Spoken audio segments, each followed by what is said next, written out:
Pro Group Management, workers' comp that works for you.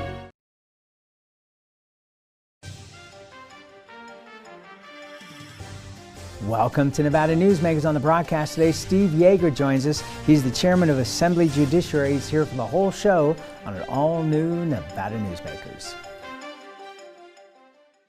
Hello, is this D&D Roofing? Yes, it is. How may I help you? You did such a great job on my roof. May I speak to the owner? I am an owner. Oh, can I speak to your supervisor? Sure. How may I help you? I love your work. May I speak to the owner? I am an owner. We're all owners. Well, that's why at D&D we work so hard to keep your home safe and sound. Oh, no wonder. D&D Roofing and Sheet Metal. Local, employee-owned, here for you. Retail's impact on Nevada's economy? Enormous. 8,600 businesses, large and small, employing 145,000 workers. And last fiscal year, retail paid tax on nearly $60 billion in sales. We're the Retail Association of Nevada. We support retail, we help it grow, and we mean business. RANNV.org. Pro Group Management offers workers' comp services to a growing number of industries. As businesses grow and change with the times, the need for a solid workers' comp program must be flexible and up to date. The evolving nature of regulations can make staying ahead of complex tasks challenging. But Pro Group Management simplifies the work so your industry can move forward and succeed. Pro Group Management, workers' comp that works for you. This is Nevada Newsmakers with host Sam Shad, a no-holds-barred political forum. Now, from the Nevada Newsmakers broadcast headquarters, here is Sam Shad. And back on Nevada Newsmakers, we are always pleased to welcome back to the program Steve Yeager. He is the chairman of Assembly Judiciary. Pleasure to have you back on the program, sir.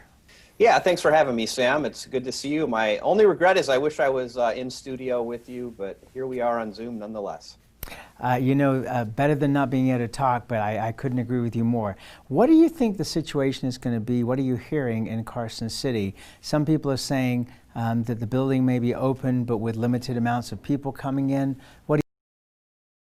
Yeah, that's a great question, and I think that's still being worked through. As you know, we're sort of waiting to see what the next step is from Governor Sisolak in terms of restrictions, but the speaker, the majority leader, LCB staff is working on that. I sure hope we can have the building open in some fashion to lobbyists and members of the public.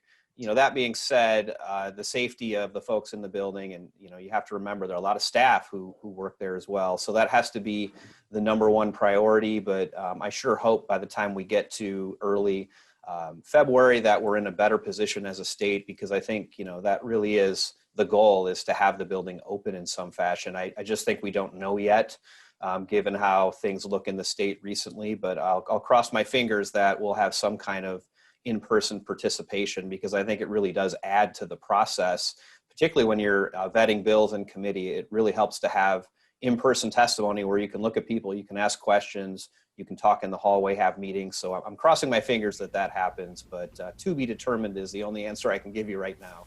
And just so folks know, we're taping this on the morning of December 9th.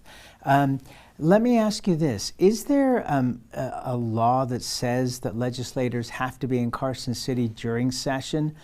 Even if you were to be, in Carson City but via Zoom, is that the way it has to be? You can't be in Las Vegas, for example, and participating as a legislator?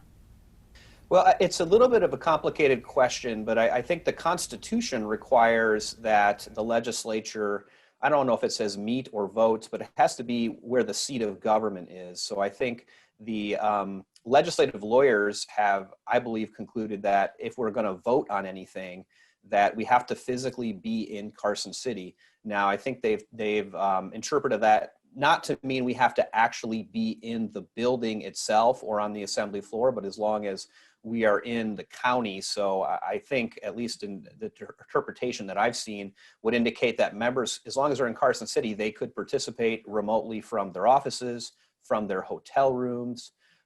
If we're just talking about a hearing, and there's no voting happening, I think it would really be appropriate for members to be participating from anywhere constitutionally.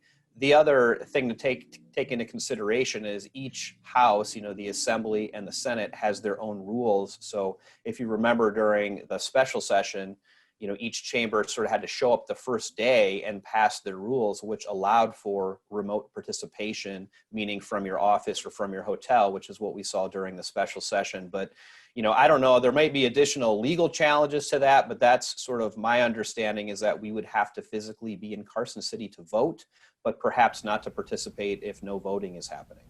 Do you think that there's any likelihood that the rules could be suspended from the beginning of the session, as they are invariably at the end of the session? That's a good question. I don't know, to be honest. Obviously we have 120 days versus the special session, which was a little more interesting in terms of how bills were processed. But, I don't anticipate, other than potentially allowing for remote participation from an office or from a hotel room, I don't anticipate that we would suspend any of the other rules at the beginning of session. It just doesn't seem like there's any reason to do that. But, things are dynamic in that building. I think all of us would like to have a session that we can vet legislation a little more thoroughly than we were able to do in the special session. So I'm hoping that most of those rules will stay in place. The remote participation, I think, from hotel or from your hotel is important, because assuming that we get up to session and the state is still kind of in a similar position that we're in now, it's hard to imagine that we're not going to have somebody getting COVID or other people being exposed and having to quarantine. And, obviously if that happens and there's a requirement that everybody be in the building, that's highly problematic for finishing the legislature's business in 120 days. So I would anticipate that rule will likely be passed again, that folks can participate from their hotel rooms if need be, if they're in quarantine or something like that. So our hope is that Wi-Fi is greatly enhanced in the Carson City area before session. To be more serious, Economic Forum came in with their numbers. There is another meeting of the Economic Forum in May. The governor has already asked for 12% cuts across the board. That makes sense in terms of seeing where we are. But what are you concerned the most about in terms of what areas are going to take the biggest economic hits? To be honest, Sam, I thought the numbers were better.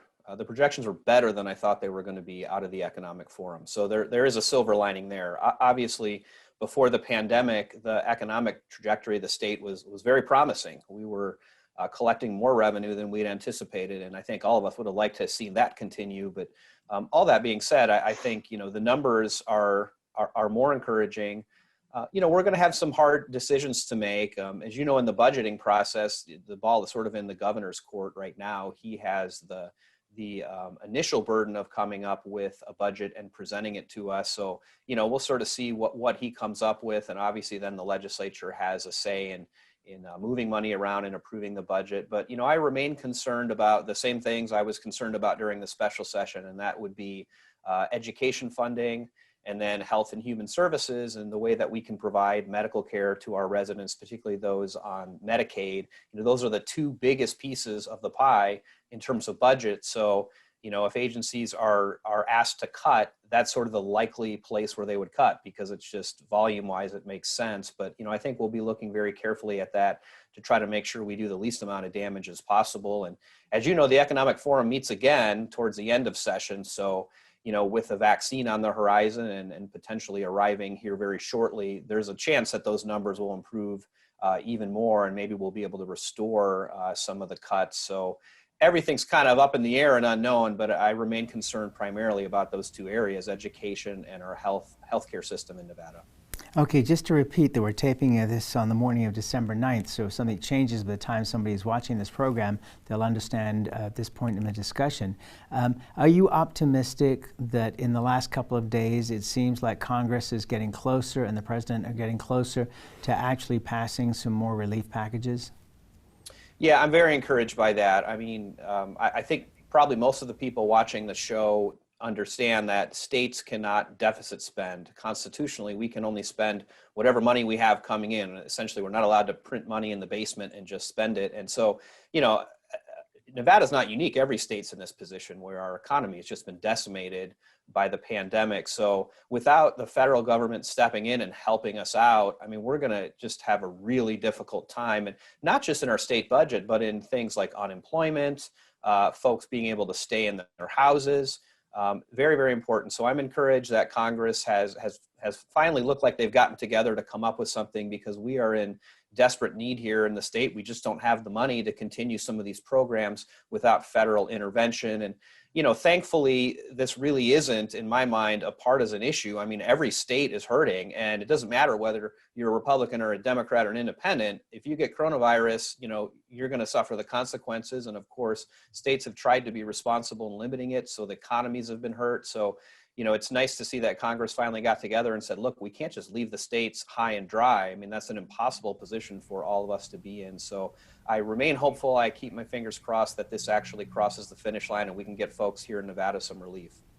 Were you surprised that the Republicans didn't take more of a hit in the election in terms of not coming to a compromise on, you know, having more funding for a CARES-type package? Admittedly, the goal on the Democratic side was closer to $3 trillion. Gosh, it's amazing to say those numbers. And now we're closer to $1 trillion. But they didn't seem to pay any kind of price in that in that election cycle. And so one wonders, with potentially even more pain coming, with people being thrown out of their houses, evicted come New Year's Eve, that they still wouldn't pay a price there. Well, you know, it's 2020, and I'll say nothing surprises me this year. And, you know, we had an election cycle unlike any we've ever had in the history of the country, not just in Nevada, but really around the country. It was just a very unusual election cycle. You know, there are experts out there who can probably give you an opinion as to why some of the things played out the way they did from my perspective. And, you know, this is sort of a layman's perspective. I think a lot of folks in the country were just very focused on the president and the White House. And it doesn't necessarily look like people's feelings about the current president trickled down the ballot to, you know, other Republicans or Democrats, as you were. And when you look back to 2018, for instance, where Democrats did very well across the country, the president wasn't on the ballot. So the only way for people to sort of express their dissatisfaction, I think, was to go down the ballot and to vote against Republicans. 2020 was different because they had a chance to actually weigh in on the president.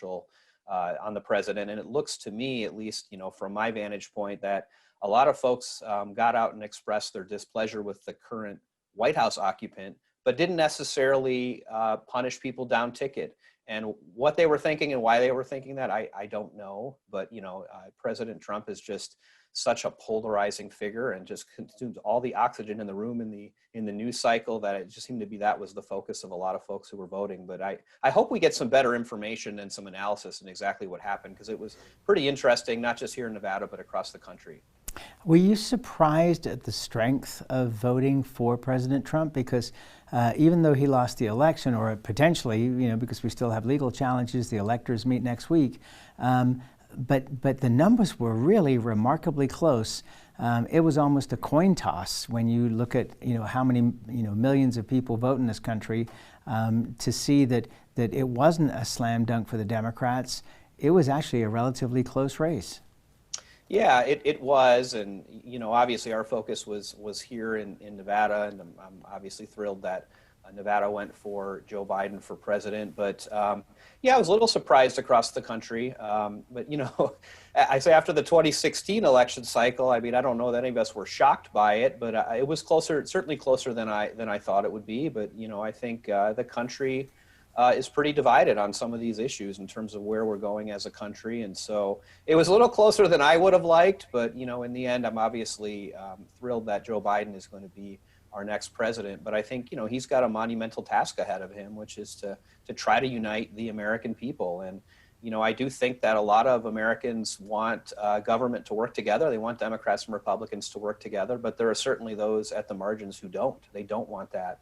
And so he's going to have that task of trying to bring them into the fold in some way. And I don't envy that task, but I think he's going to be up to it. All right, let's take a break. More with Assemblyman Steve Yeager after this timeout. I can't do it. Stupid, like my mom. We can't do anything at Mommy's because you won't pay child support. Dad said you cheated, and he's not even sure he's my dad. Mommy said you left both of us, so she isn't gonna let me see you. I look just like my father. I'm divorce attorney Marilyn York, and I may represent men, but hate has no gender, only casualties. Please, stop sacrificing your children in your war against your ex. Because of UMC, I'm putting my free time to good use. Because of UMC, she keeps me on my toes. Because of UMC and this guy, I'm here. UMC, the highest level of care in Nevada. Safety. We all think about it. You think about it when he buckles in, when you check your mirrors and put away your phone. RTC thinks about safety too. In fact, we create it.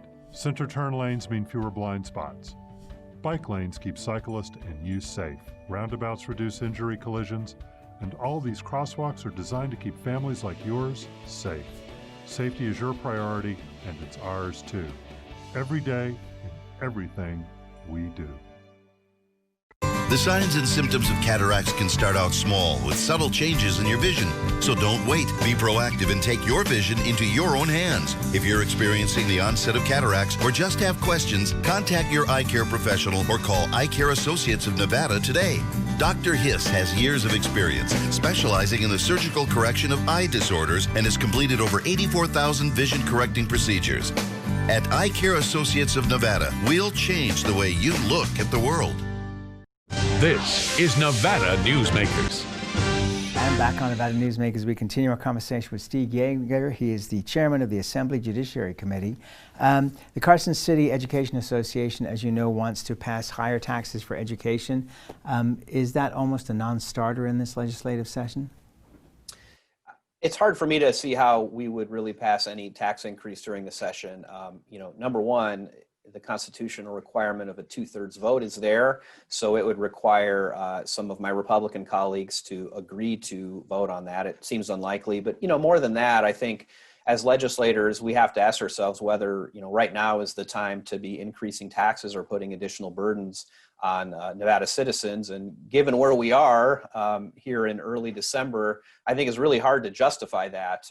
People are already hurting and suffering. So as much as I personally would like to see additional funding go to education, I'm just not sure that this is the session to do it. I really see this as a session of, let's get the budget figured out and let's try to get out of Carson City doing the least amount of damage to people. And hopefully in 2023, we're in a better position. Look, that being said, I certainly don't fault advocacy groups for wanting more revenue, for wanting to improve education. Totally makes sense, but hard to imagine that that's something that would get past the finish line this session. To say the least. I was talking with a Republican legislator a couple of days ago privately, and they said that in their opinion, they thought that all this session should be about is the budget. The 120 days should be concentrated on that and pretty much blow everything else out the door. You think that's even viable?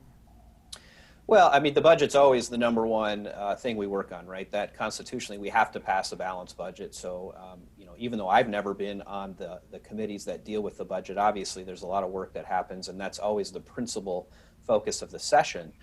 That being said, I mean, we have 120 days, so I think we are going to look at policy issues as well, of course. Otherwise, I think most of us would just be sitting around waiting for the Ways and Means and Senate Finance Committee to do their work. But, in the backdrop of all of that, I think is this real stark reality that we just don't have additional funding to do things. So, I think this is a session where if you're looking to pass a piece of legislation and it's going to cost money, it's probably not going to go anywhere, with pretty limited exceptions, just because, if we're going to fund a new program, we have to take it from somewhere else.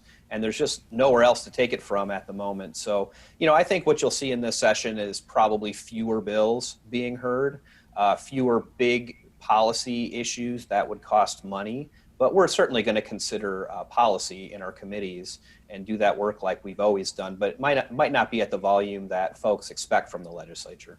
All right, let's take another break, and then we'll come back and we'll talk about your committee and what you're looking for coming up in the session. We'll be right back. Dimitri Prine here for Design Outdoor.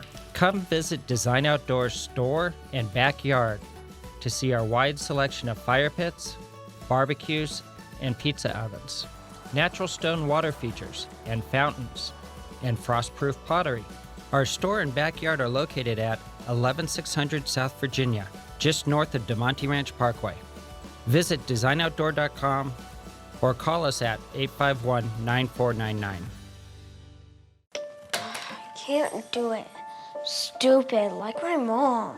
We can't do anything at Mommy's because you won't pay child support. Dad said you cheated, and he's not even sure he's my dad. Mommy said you left both of us, so she isn't gonna let me see you. I look just like my father. I'm divorce attorney Marilyn York, and I may represent men, but hate has no gender, only casualties. Please, stop sacrificing your children in your war against your ex. Hi, I'm Dave Newman. Remember me? I used to be the house detective, and now I'm a realtor, full-time at RE/MAX Realty Affiliates. A lot of people ask me, how's the market? You know what? It's fantastic.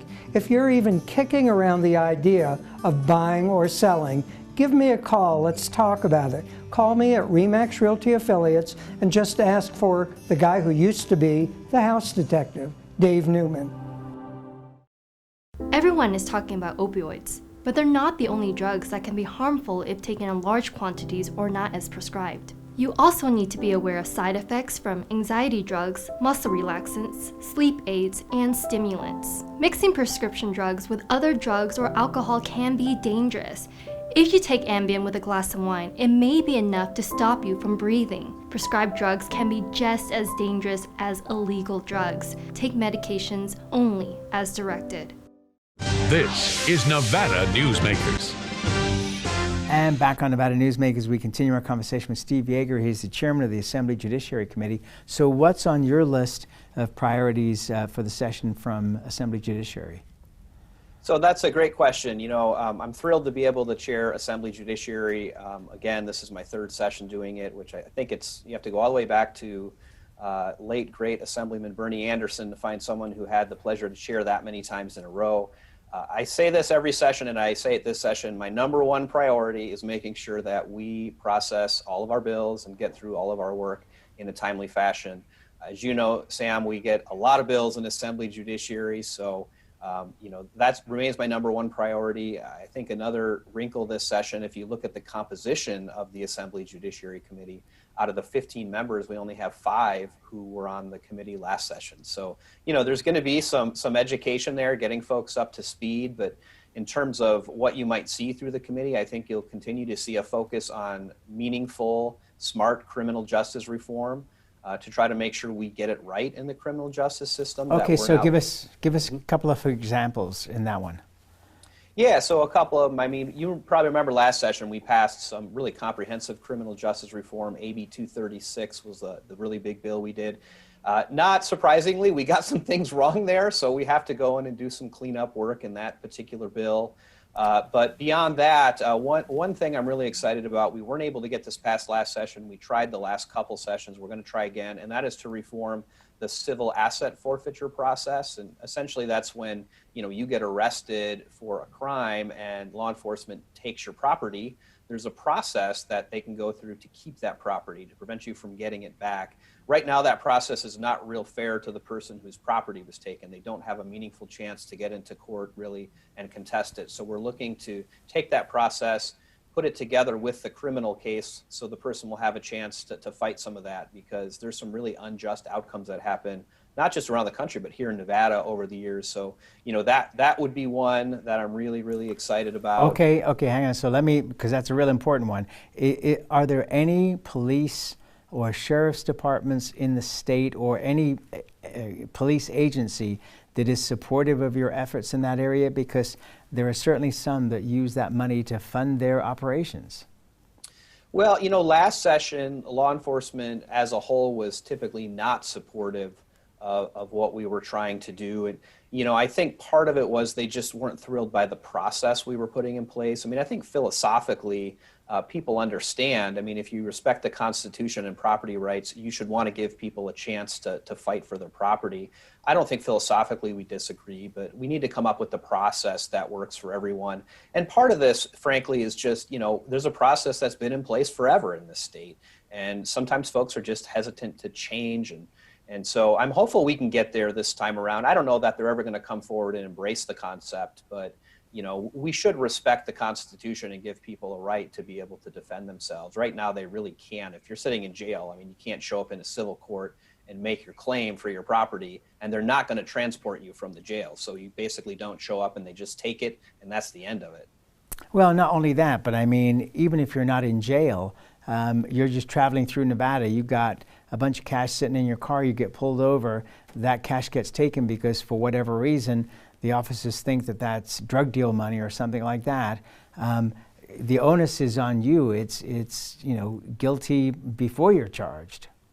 Yeah, that's right. I think the process that's in place right now is just, it's not adequate. So I don't know. I think this is the third or fourth time we've tried to do this. You know, Senator Gustafson actually brought this bill back before he retired. So this is one that's generally bipartisan, sort of in the belief that we need to pass some reforms. So hopefully this is a session that we can do it. And I have some smart people working on it. We're going to rework what we tried last session. So that'll start in the Assembly Judiciary Committee, and crossing my fingers we can get it passed this time. All right, and that's where we got to leave it. I hope that you and your family have a healthy and safe holiday, and we'll look forward to seeing you in Carson City. Thank you so much, Sam. I appreciate it. Thank you, and we'll be right back. Brian Culpa Photography was born in the rolling hills of Massachusetts, and now he can help you experience the stunning beauty of Nevada in a whole new way through the power of flight. Flying has always been a passion for Brian, and at Brian Culpa Photography, he can make your imagination soar. Brian has the creative mind and tools to tell your unique story. Experience the bird's eye view at brianculpaphotography.com. Hi, my name's Marilyn Miner, and I'm sure you'd agree that Nevada's a very special place to live. I was born here, and my husband and I have raised our family here. I feel it's a privilege to live and work in the Truckee Meadows. I especially enjoy helping my clients reach their real estate goals. Sometimes the smallest details provide the greatest satisfaction. I'd be complimented to talk to you about your next move. Call Marilyn Miner at Dixon Realty, 742-1280, or log on to marilynminer.com. As you know, Reno is booming. Toll's Development Company is helping it grow with insightful design and development, building community with every project, adding beauty, adding excitement, emphasizing our shared humanity. Reno is becoming bigger. Toll's Development is helping it become better, more livable, more enjoyable. To learn more, go to tollsdevelopment.com. tollsdevelopment.com. Pro Group Management specializes in providing industries with the necessary components to satisfy and exceed workers' comp requirements. Every business has unique needs and specific regulations. Pro Group Management stays ahead of the curve, providing up-to-date services to keep your industry in top form. Discover how we simplify your tasks, improve efficiency, and reduce expense to keep you moving in a positive direction. Pro Group Management. Workers' comp that works for you. You can now watch Nevada Newsmakers on YouTube. Just go to YouTube and search for Nevada Newsmakers and become a subscriber. We'll see you on the next broadcast. Thanks for watching and listening.